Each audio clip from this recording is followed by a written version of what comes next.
All right, welcome on inside another edition of the Business of Social podcast powered by SCN Digital. I'm your host, David Brickley.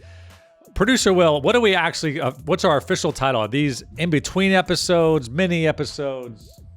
Yeah, pick your poison. Yeah? What does that mean? Is it mini? Is it they're in-between? both. What is the official word? Let's go with mini episode. All right, we have another mini episode for you as we like to keep you up to date on all the things social digital marketing, even in between our best-in-class interviews of the experts in the space. All right, Producer Will. Well, first of all, I thought you and I had a moment here. We fixed our studio lighting. Note to self, if you're a bald dude, you got to watch out for overhead lighting. I mean, it's really, we had some shiny head stuff going on in the last mini episode. 50-something episodes in, we're still working on it. We fixed over, we got some diffusement paper up here. We were up on a ladder just minutes ago. So the host and the producer are also the lighting director and the whatever. All right. What, I guess you also write stuff down when we kind of just randomly rant around the office about news and things that are going on in our space. So what do you have on your docket? Yeah, stuff that comes up in our morning huddles or meetings or whatever. This one we were talking about content budgets for 2020, mostly for streaming services, but then kind of comparing those to what those look like on the linear side of things, and some pretty interesting numbers. Yeah, can you throw up that graphic too for those of you watching on video of that that LinkedIn post I did about a week or so ago? Yeah, it breaks down all the streaming services, and it's pretty incredible. I mean, Netflix is about to spend $18.5 billion in 2020. A very far second is Amazon at $10 billion, less than that, 8.5. Apple TV 6, Hulu 4.5, Disney 2.5, HBO. I mean, Disney, they have so much IP going into the launch of it that I totally understand the lack, I guess, of original content in the first year. HBO Max, $2 billion, Peacock, 1.5, Quibi. A lot of people were surprised on my LinkedIn post on that Quibi is dropping $1 billion, but pretty much anybody that is in Hollywood is somehow, some way invested or attached to Quibi. And then CBS All Access, $1 billion. That's, of course, all the source there would be Bloomberg Intelligence. So Netflix spending $18.5 billion in 2020. They continue to spend a lot of dough on their content. It's crazy how easily we throw out the billion word now. Like, oh, they're only spending $1 billion on all of their content, which, I mean, yeah, is and an absurd number. They're doing the right thing. I mean, it really is, how can we create content to get more subscribers so that way that all the investment we're doing comes back to our investors? And, they were the most nominated studio at the Oscars this year. They spent $15 billion in content. I was reading in 2019, about 50% of that was originals. The other 50% would be, Comedians in Cars Getting Coffee or Seinfeld or some of these original series that they have. But their most efficient spending comes with their originals. So they'll continue to produce in-house. And although that $18.5 billion number seems large, Will, it actually is a smaller increase in terms of incremental spending. 2018 to 2019, they had a larger percentage increase in content budget than they did from 2019 to 2020. So interesting. They're still head and shoulders above everybody else in the content that they're producing. And we know why, right? It's because, everybody's pulling stuff off their platform. Netflix used to be the one-stop shop for everything. And especially with Disney Plus, I mean, Disney just pulled off all that stuff, which they knew the writing was on the wall years ago, and they continue to invest in their original content so they don't have to rely on any other producer. Well, if you look at Disney this year, they had Star Wars, they had Avengers. I think they had 2 Avengers movies this year, actually. Those are huge. Those are upwards of $1 billion combined. Netflix doesn't have a lot of that like high level CGI, super, super expensive stuff. Yep. So for them to be this high, it just shows how much stuff that they're investing in. I saw this morning that they spent $350 million on The Irishman. So that's a significant, that's, the legitimate theatrical release type movie that you're putting specifically on Netflix. So they are still investing. They lost what? They lost Friends just recently, which is a big loss for them, but they picked up Seinfeld for I think over another 100 million or so. So, and The Office, I think, has been gone, but yeah, they're going to lose that I think next year. Yeah. But their cash burn increased from 2018 to 2019. They were spending $500 million as far as cash burn, and it was $3.5 billion. So when you offset the money they're making from subscribers to that original content budget, they lost $3.5 billion in negative cash flow. They are saying, CEO Reed Hastings is saying this will be the last year to see that big of a drop off in terms of negative cash flow. They only see it going down from here, but they are definitely leveraging, let's spend as much money as possible. Let's make sure that we set ourselves up for success in the future. What's really interesting about this, though, is they've kind of some way, in some shape or form, they've kind of maxed out the American market, at least North America, I guess United States. I think, Will, you would agree if you don't have Netflix at this point, you're probably not going to have it, although there's always a little bit more user growth that you can invest in. So what they're doing, which I thought was really interesting, is, Reed Hastings, he commented on a recent earnings call, they're investing $420 million of that $18.5 billion into Indian content specifically over the next 2 years. It's an unprecedented content for budget in India, but they know that's an untapped market where they want to get brand new subscribers. So pretty smart, right? Go where the people are, create content that they're going to enjoy, and they will end up being subscribers. So, that really goes back to what we constantly scream from the mountaintops here. Program your social platforms for your audiences. If you want to get more subscribers in India and you've tapped out in the United States, how about you make more India-specific content?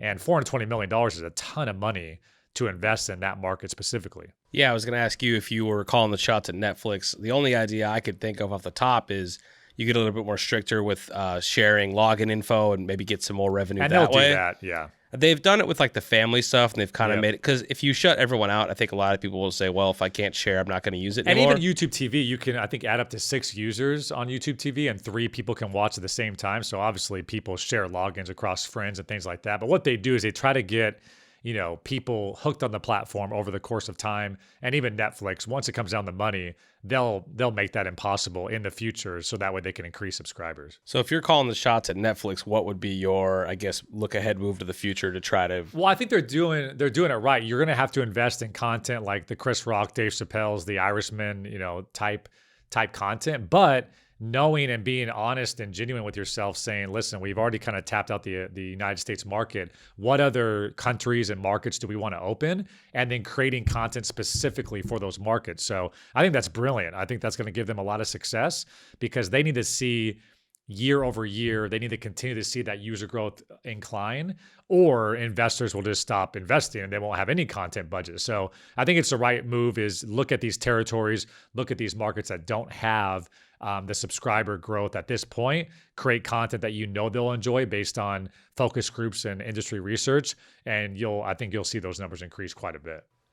Also, an interesting tactic from them with The Irishman, they put that in theaters a month before it went to their own platform. I forgot about that. So I wonder how that'll work in the future, especially with all of the content they're going to make. Is it going to be strictly movies first? Because do you want to go to your couch? Do you want to see it in a big screen? Yep. And how does that revenue sharing work? And also, I would love to see the data on movie, I guess, people actually going to the movies. I mean, the fact that you can sit on your couch and watch these incredibly produced movies that have a $175 million budget.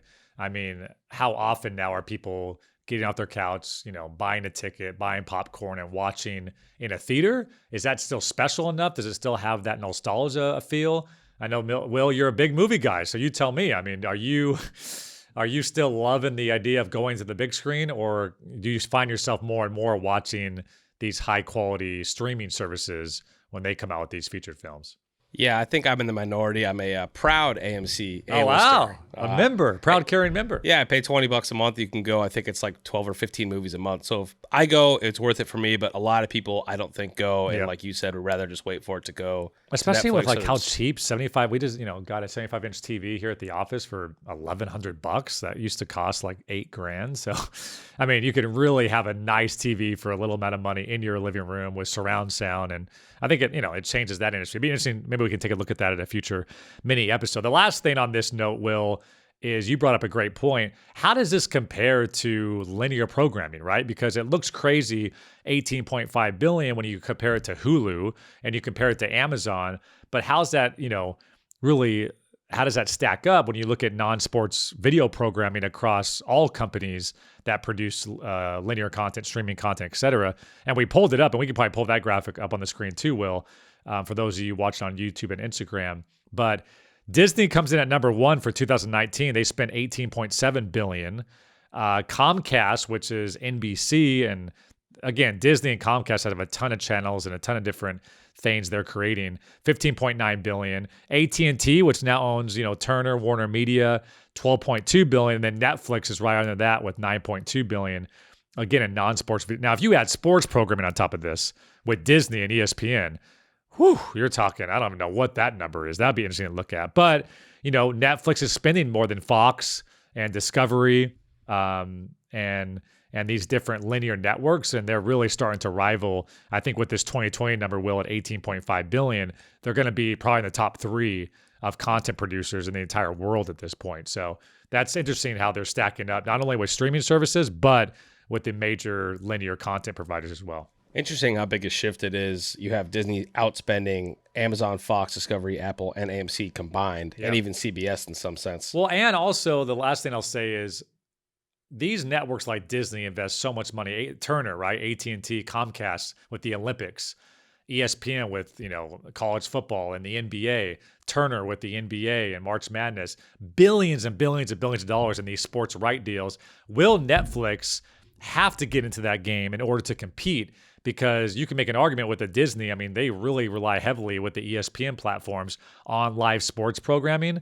And you'll wonder in these different deals that are coming up in 2020, 2022, Amazon, Netflix, that's what everybody's looking out for is, are they going to, play in that pool and start to invest in those different sporting titles? Because a lot of these rights deals are coming up in the next 24 months. And a lot of people are projecting that Netflix, Amazon, Hulu, et cetera, may be,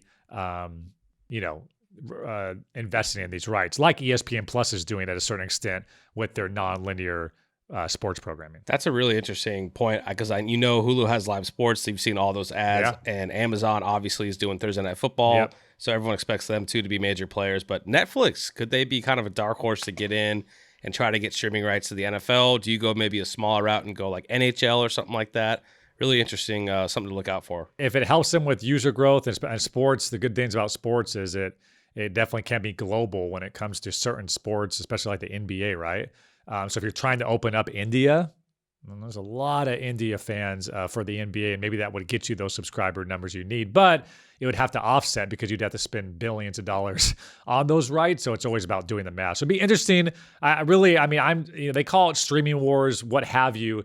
But really the next 24 months for all of us marketers, looking at what happens here with sports rights, with original content investment, with linear. Are they going to continue to spend less on content? Are they going to try to, rival that of Netflix? It's going to be super interesting. So glad we talked about it on the show. Well, I think that's pretty much it. We just want to talk a little Netflix here on the what do we call it? The BOS. Yeah, on the BOS mini episode. Yeah, you nailed it.